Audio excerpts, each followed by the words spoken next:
Hello friends, welcome to our channel forensics for you. मैं आदित्य और इस वीडियो में हम बात करेंगे हिस्ट्री ऑफ फिंगरप्रिंट्स। इस लेक्चर में हम फिंगरप्रिंट्स की हिस्ट्री कवर करेंगे एंशिएंट हिस्ट्री से 20th सेंचुरी तक। सबसे पहले एंशिएंट हिस्ट्री की बात करते हैं। एक इंडियन स्क्रिप्चर है जिसका नाम है समुद्र शास्त्र। ऐसा माना जाता है कि ये लगभग 5000 साल पहले समुद्र ऋषि ने लिखा था। समुद्र शास्त्र में जो फिंगरप्रिंट का क्लासिफिकेशन मिलता है वो मॉडर्न क्लासिफिकेशन से कुछ मिलता जुलता ही है, बट समुद्र शास्त्र में फिंगरप्रिंट को एस्ट्रोलॉजी के कॉन्टेक्स्ट में यूज किया गया है।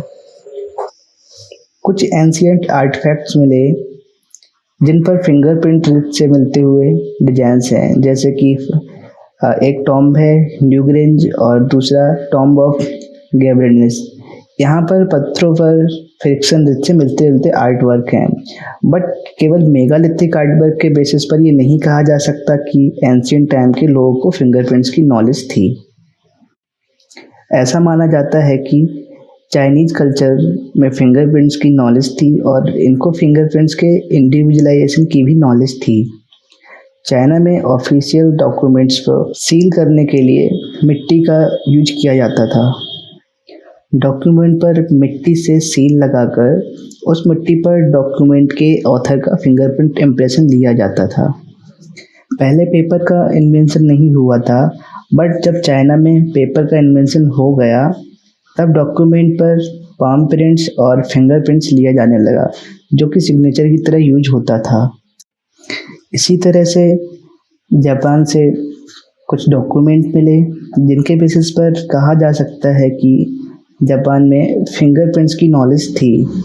720 में जापान में एक डोमेस्टिक लॉ लागू हुआ था जिसमें कहा गया था अगर पति लिख नहीं सकता है तो उसे एक पर्सन हायर करने की इजाज़त है जो डॉक्यूमेंट लिख सके, और फिर उस पर पति के इंडेक्स फिंगर का इम्प्रेशन लिया जाता था। इस लॉ से ये तो पता लगता है कि जापान के लोगों को फिंगरप्रिंट और फिंगरप्रिंट के थ्रू इंडिविजुअलाइजेशन का कुछ आइडिया था।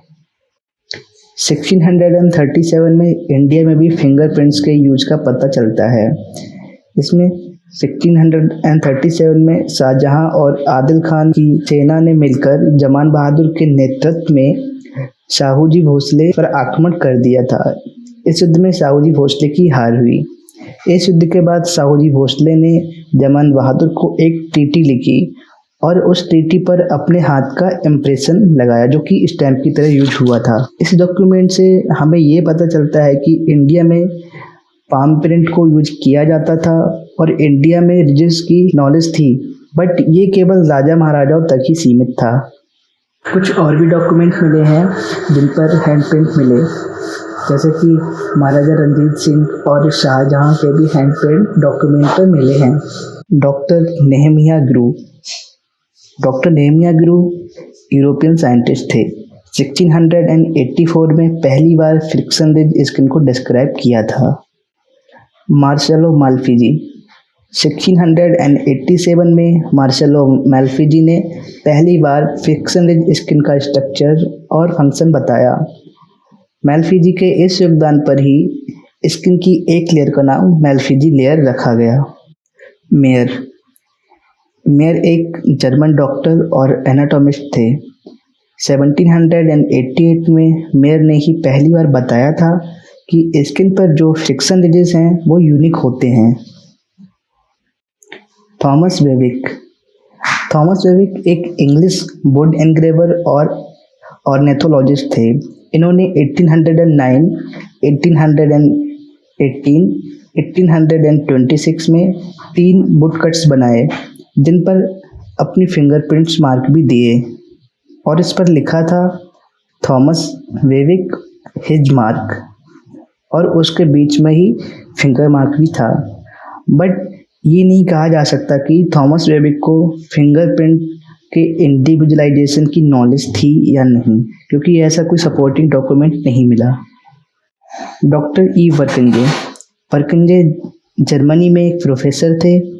1823 में इन्होंने एक थीसिस लिखी जिसमें फिंगरप्रिंट्स को 9 कैटेगरीज में क्लासीफाई किया, और प्रत्येक कैटेगरी को एक नाम भी दिया।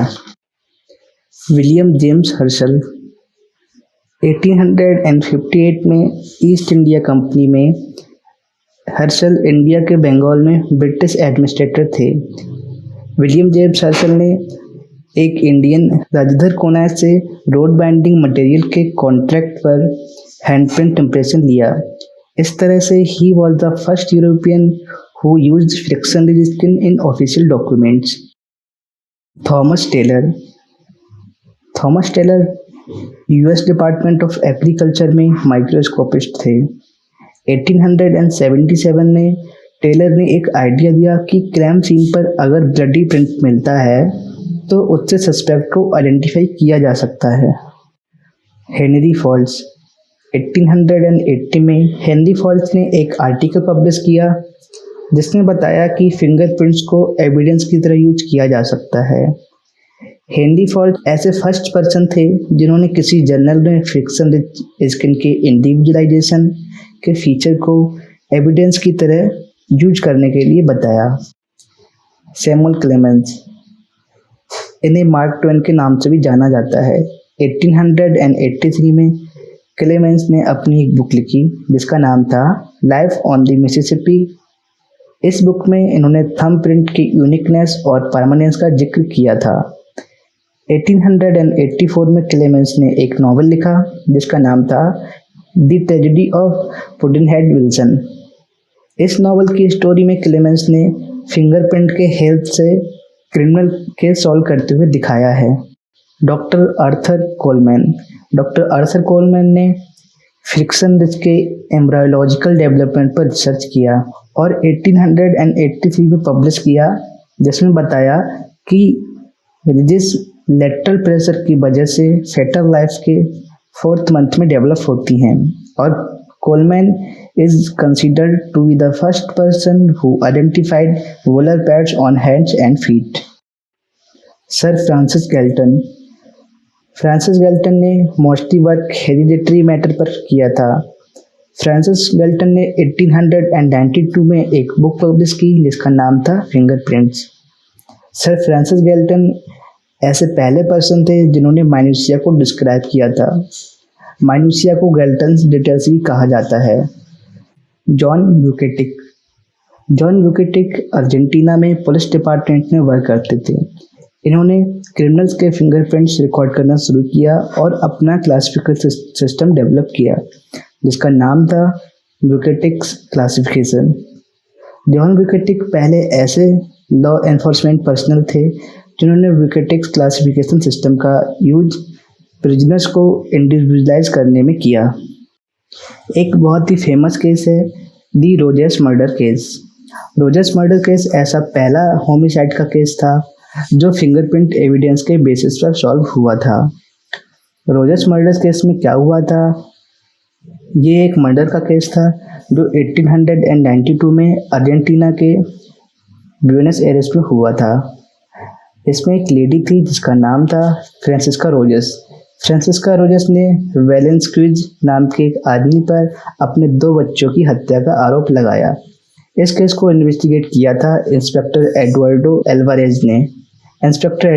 एल्वारेज ने क्राइम सीन इन्वेस्टिगेट किया और इन्हें क्राइम सीन पर दरवाजे पर एक ब्लडी थंबप्रिंट मिला।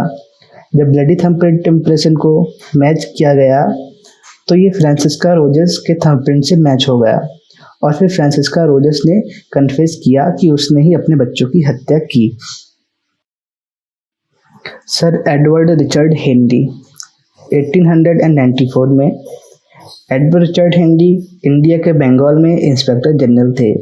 हेनरी ने 2 इंडियन पुलिस ऑफिसर्स की सहायता से फिंगरप्रिंट क्लासिफिकेशन सिस्टम डेवलप किया जिसे हेनरीज क्लासिफिकेशन सिस्टम कहा जाता है। हेनरी ने जिन 2 इंडियंस की हेल्प से फिंगरप्रिंट क्लासिफिकेशन सिस्टम डेवलप किया उनका नाम है खान बहादुर अजीजुल हक और second Rai Bahadur Hemchandra Bose. David Hepburn ने 1895 में एक पेपर पब्लिश किया जिसमें वोलर पैड्स पर वर्क किया गया था। Hepburn is considered to be the first person who recognized the friction ridges assist with grasping. Harris welder zoology के प्रोफेसर थे। Welder was the first person who suggested that the centers of disturbance of primate friction ridge formation actually represented the location of polar pads। 1898 में India के बंगाल में एक homicide का case हुआ था, जिसे माना जाता है कि ये पहला केस था जिसमें फिंगरप्रिंट एविडेंस के बेस पर कन्विक्शन सिक्योर किया गया था। इस केस में क्या हुआ था, शॉर्ट में समझने की कोशिश करते हैं। इंडिया में एक प्लेस है जलपाईगुड़ी, वहाँ पर एक टी गार्डन मैनेजर अपने बेड पर डेड पाया गया था और उसका गला भी कटा हुआ था। जब क्राइम सीन इन्वेस्टिगेट किया गया तब क्राइम सीन पर एक कैलेंडर मिला जिस पर 2 फिंगरप्रिंट्स थे। फिंगरप्रिंट्स को मैच किया गया तो कंगाली चरण नाम के एक पर्सन से मैच हुआ जो उस मैनेजर के यहाँ पहले काम करता था। जोसेफ रेबल मर्डर केस, इस केस को वर्टलन अल्फांसे ने इन्वेस्टिगेट किया था। क्राइम सीन पर कांच के कुछ टुकड़े थे जिन पर ब्लडी फिंगरप्रिंट्स थे। जब बर्टलॉन ने इन फिंगरप्रिंट्स को मैच किया तो ये मैच हुए थे हेनरी लियोन शेफर से, जो कि इस केस से मर्डरर था। 1902 में अमेरिका में भी फिंगरप्रिंट्स का यूज किया जाने लगा।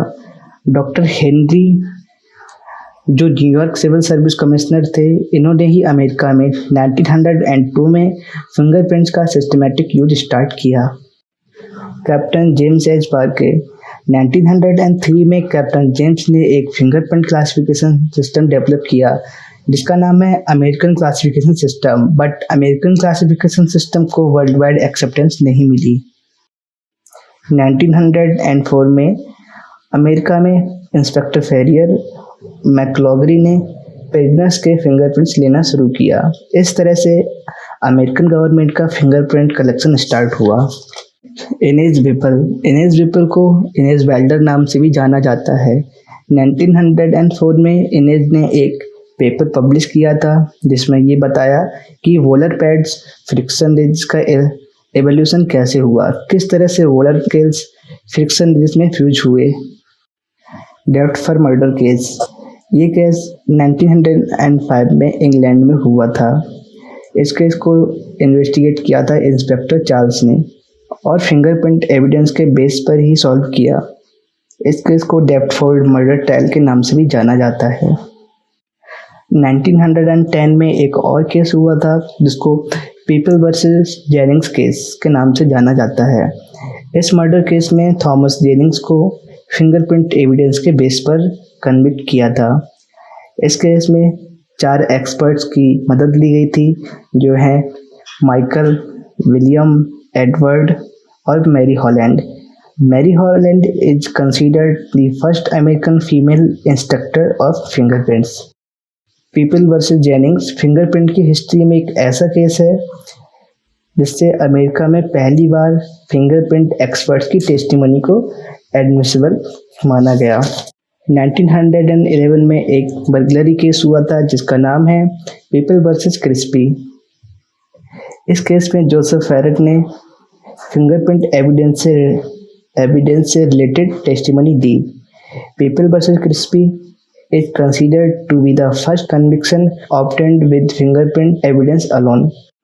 एडमंड लॉकार्ड, 1914 में एडमंड लॉकार्ड ने एक बुक पब्लिश की। इसके बाद ही 1914 में ही एडमंड ने एक आर्टिकल पब्लिश किया जिसने पोरोस्कोपी को एक्सप्लेन किया और बताया कि पोरोस्कोपी को फिंगरप्रिंट के सब्स्टिट्यूट की तरह यूज किया जा सकता है। 1918 में वाइल्डर और वेंटवर्थ ने मिलकर एक बुक पब्लिश की। इन्होंने अपनी बुक में फ्रिक्शन स्किन के इंडिविजुअलाइजेशन को एक्सप्लेन किया। 1939 में यूनाइटेड स्टेट में एक सबमरीन डूब गई थी। जेम्स टेलर ने फिंगरप्रिंट के थ्रू सभी डेड बॉडीज को आइडेंटिफाई किया। ये केस यूनाइटेड स्टेट का पहला डिजास्टर केस है जिसमें फिंगरप्रिंट्स के थ्रू आइडेंटिफिकेशन किया गया। सलिल कुमार चटर्जी, 1953 में सलिल कुमार ने एक बुक पब्लिश की जिसका नाम था finger, palm and sole prints.